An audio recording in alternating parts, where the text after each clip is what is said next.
Assalamu alaikum. Amr here, Mir Amr Khan from Mac Productions, and today we have with us Mr. Kamran Lashari. Lashari आजकल एक काफ़ी famous name हुआ है because of the phenomenal success of the Legend of Maula Jat. लेकिन today we have the director of the Legend of Maula Jat, Bilal Lashari's father himself, Mr. Kamran Lashari Sahab, who is presently working as the Director General of Walled City of Lahore Authority. And let's hear, what Mr. Kamran Lashari Sahab has to tell us about. I'm pretty sure, all the motivation and the inspirations, that he's created for Bilal, to create such a phenomenal success, of the Legend of Maula Jat. Assalamu alaikum. Wa alaikum assalam. How are you, sir? I'm very well, thank you. So thank you very much for taking time out for Mac Productions. Well, you're welcome. Sir, first of all, I personally believe that the audiences would like to know about your accomplishments, because mostly, I think they haven't been made public. Your contributions, towards the heritage and the traditions of Lahore, whatever you've accomplished in Islamabad, in Lahore, please tell us something about yourself. Well, I belong to Lahore. I joined civil services and I was allocated to the government of Sindh. My first 10 years are from there, starting from the deserts of Tharparkar, where I was the SDM for 1.5 years, and then last posting was Deputy Commissioner Sakhar. Then came to Lahore for 13 years. I was here as again Deputy Commissioner Lahore, and also the first Parks and Horticulture man. So I was there for 5 years at the DG. I've been trying to beautify Lahore with greenery and so on and so forth. And then went to Islamabad to various stints, but most mentionable is the chairman CDA for 5 years. And then when I got retired, I got the opportunity to join this position, which is on contractual basis, that is the walled city of Lahore and the fort. So we are trying to restore some of the old monuments, gali mohallas, etc., etc. So, sir, when you say that you are trying to restore the old Lahore, the side of Lahore that depicts the traditional and the cultural sides of Lahore, are these coming purely from your own, desires, or are these directives from the government or something? I have always been a government servant, and which means I work under the directions of the government. But I've always been directed by my own heart and my own vision. So I never get inspired to do things when I'm directed to do it, unless it stems from within. And I'm lucky that I have been able to do things which in a typical bureaucratic setting, very few government servants do that. And I have been, criticized, maligned, or put to stress, but that's part of the game. And so even when I had nothing to do with art and culture, I was deputy commissioner, I was doing Lahore Canal Mela, I was doing a big time children festival at the open air theatre with 64 districts participating. And I would like to add to this, you did it with quite a sense of art as well. So this beautification of Lahore, the creative sense that you had, has that got something to do with, Bilal Lashari's creative, sense as well, that he used for the Legend of Maula Jat? Well, I think genes do matter, and it doesn't spring out just like that. And now where did I get it from? My father was a poet, so Jamaliyat ka unko behad shauq tha ya sense thi. The way he would dress up, the way he would talk and write. He was a very romantic, poetic person. So that thing, I have never been a writer or a poet, but I think I've romanced with my work in the city, let's say, beautification. Quite evident. And Gawal Mandi Food Street, or the Monal restaurant or Saadpur village in Islamabad, things like. So these are out of box kind of thing. So Bilal also was always not run of the mill. He cannot be one. He is in you can say he's out of that bureaucratic mold which I had to stay within. So he's a free-minded guy who is totally unfettered in his thinking. And he was in LUMS and he found it not at all conducive to his way of thinking and doing. So he chose a totally separate line like filmmaking. And as we all know, Pakistan's filmmaking future is not something very inspiring. So, but we let him. But I would like to add to that. I mean, you yourself had been putting up great theatrical performance for a long time, which people are actually unaware of. So how and exactly when did that start? Well, I always loved जिसको उर्दू में रौनक कहते हैं ना, रौनक or Jamaliyat, and I'm a great believer in entertainment in all forms, and I think it makes the muashara very sensible and sane, and so right from the beginning, even as a student I would do it myself. I've been a kind of mimic, love to do theaters and things like that, and wanted to be an actor at one time. Very good. So, but as civil servant, I've been promoting this with the schools, colleges, and let's say the serious backing support came when Shah Sharabil joined me in the sense that we collaborated to put up some stage, English stage. You might be aware of Moulin Rouge and, Phantom of the Opera. General Pervez Musharraf came twice to watch those plays at the Islamabad Club when I was the chairman CDA.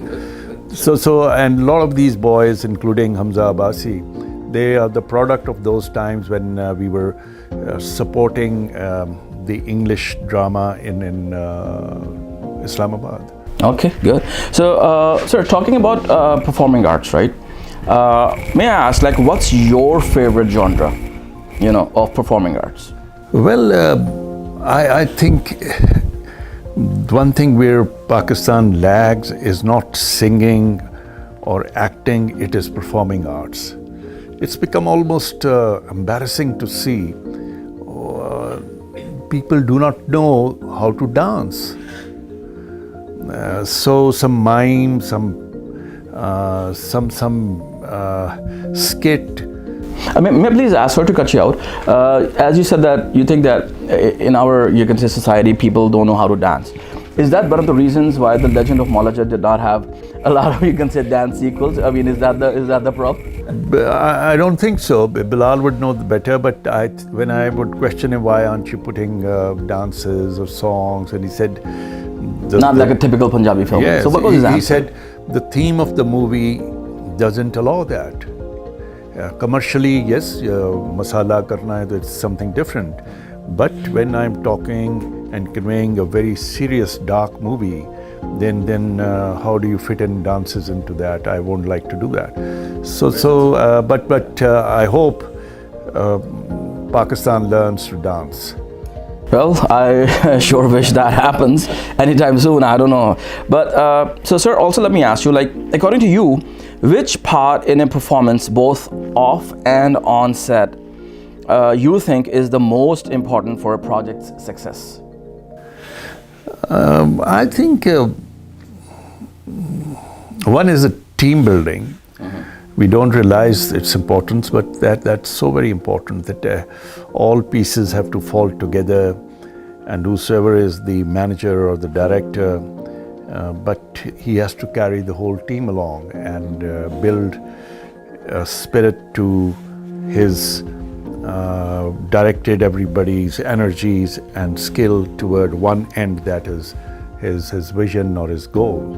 So team building is very, very important. Okay. Now you said that in your younger years you wanted to be an actor at one point. Now, did you ever want to create an epic film like yourself as a director, like your son Bilal did? Well, in growing age, when I would watch movies, in those times Pakistan was producing a lot of good movies, and I would see English movies, Indian, etc. So I was very inspired by this genre and impressed with this cinema world. And sometimes I thought maybe I can be a director, I can do better, or from some of the people around me.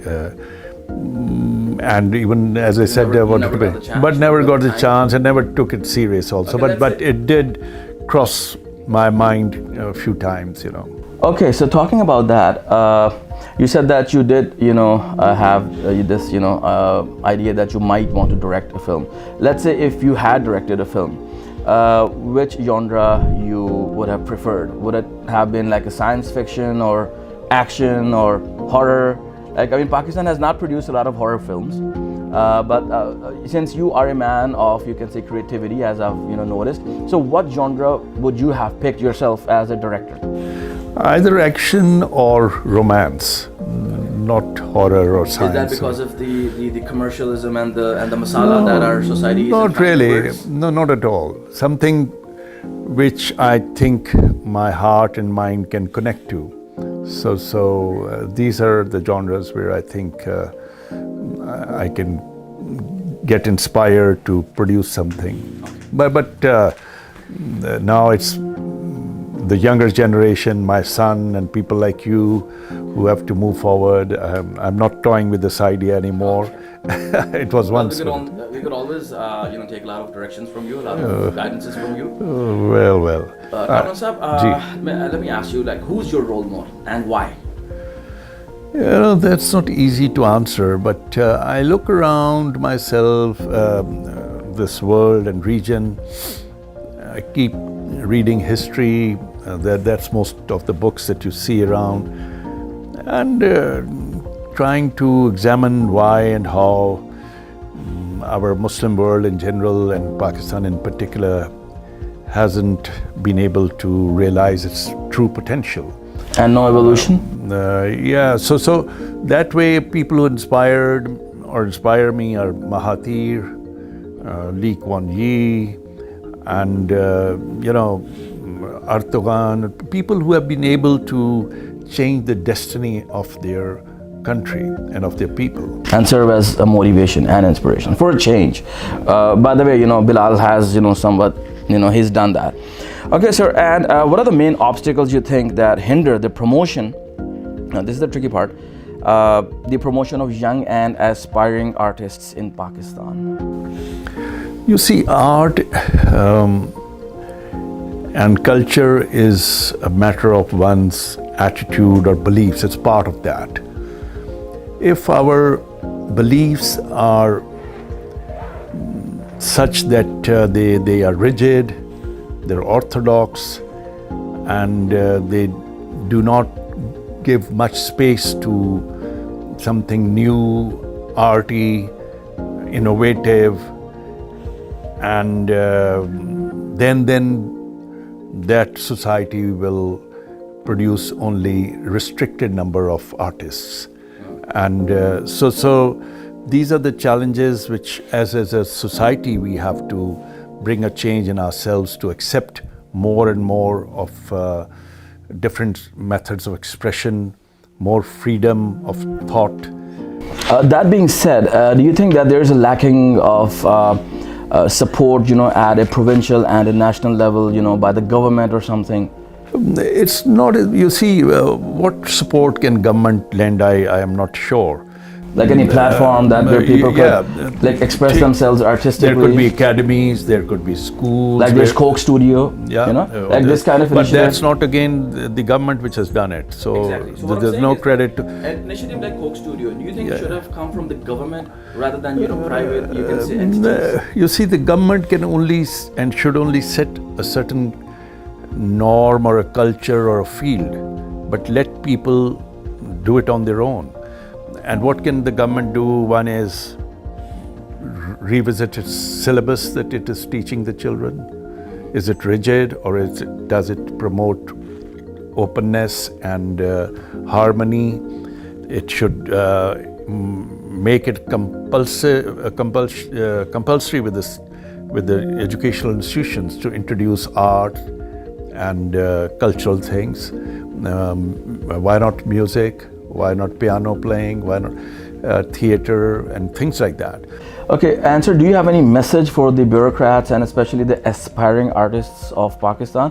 Keeping that in mind, I believe that somehow you understand the importance of the grind and the hard experiences that an artist has to go through to become that of a mature performer. Is that true?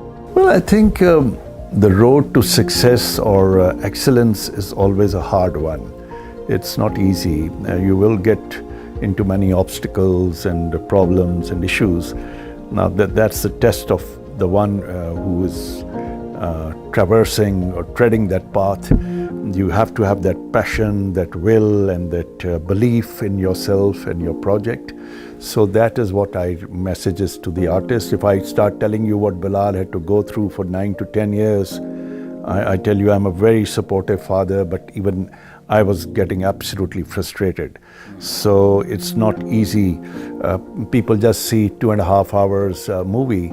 They do not know if to produce that excellent work, how much travails and trials and difficulties one has gone through. Another movie can be made out of it. So there's never an easy thing to relate with. And the other is for the bureaucrats. My message is that please, yes, we all love authority, we all love perks, and I am not a saint myself in that sense, but or a Sufi, but we as bureaucrats should promote art and culture in this country. We should patronize artists and artisans, and understand the value of that, because we hold public offices, we are decision makers, policy makers. So we should be very sensitive to this, that this field require a lot of our support. Okay, and talking about this initiative, like some schools that we've talked about earlier, like Newlands and LGS International, have taken to motivate the kids at a younger level, to look into drama and music. Looking towards that initiative, do you have any message for the schools, at district level as well? Should they look into that, those kinds of initiatives as well? In the first place, I would appreciate that, because in our context, only few schools, and whosoever are doing that is very appreciable. That leaves a very healthy impact on young minds. But at the same time, their work and effort should show at the national or level, or at the public forums. That one doesn't see, neither on the TV, nor on the social media, nor on the stage or theater, or the public scene. So it seems it's within a shell that something is happening, and doesn't have that kind of an impact that you think should be seen, right, in the society. Right. So slowly and gradually they should connect it with the public world. Okay. I'm pretty sure they will try to do that. Okay, and sir, other than the creation, the phenomenal success of the Legend of Malajad, what do you think has been one of the best things that have, according to you, ever happened to Pakistan so far? Basant. Yeah. It's no more, actually. It's no more, but we miss it, actually. But I realize it all the more that now that it's not there, that how important it was, how much happiness, how much social cohesiveness, love, and raunak it had created, and the economy and jobs and tourism and image and all that stuff. And then look at us. We don't need enemies. I mean, I think the people of Lahore haven't seen the masala of Basant. I think, I don't know, for like a decade or something. No, it's been more than a decade. It's it's an art within itself. Actually, it's 15 years or more. Many young people now lost art, I would say. They do not even know. If you What talk to a Basant is. 20 years young child, he would say, "What are you talking? We had no idea. Was it Lahore like this? Could it ever happen like that?" It was So a it's whole industry within itself, Yeah. right? But the point that I want to mention is that why has it got lost? Is it our failure to manage things? A system or a society which cannot manage one door and one patang, then God bless that. Okay, and are you planning on living a retired, peaceful life after this job, or are you planning on creating a promotional platform for young and aspiring artists? Because I'm pretty sure the young artists, aspiring artists, have got a lot to learn from you. Well, that I don't know, but all I know is that I can never be retired.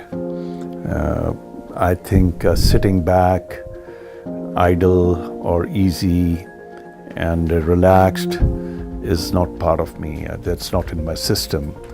And I will be very uneasy, unhappy after a couple of days of relaxation at the most, because there's so much to do in this world. There's so much to learn, pick, experience, and impart, and share. And so I have many people who lack passion and interest in things. They only retire. So for me, every nook and corner gives me so much of that energy, That passion and energy, and possibilities to make change and do things. So I will keep doing it in my own small little way. Glad to hear that, sir. And thank you very much again for your time. Thank you very much. And we're pretty hopeful that you could impart more of your knowledge and experience onto the younger generation. And pretty sure that we would be looking forward, what we could learn more and more from people like Mr. Kamran Lashari. Thank you very much. Allah Hafiz.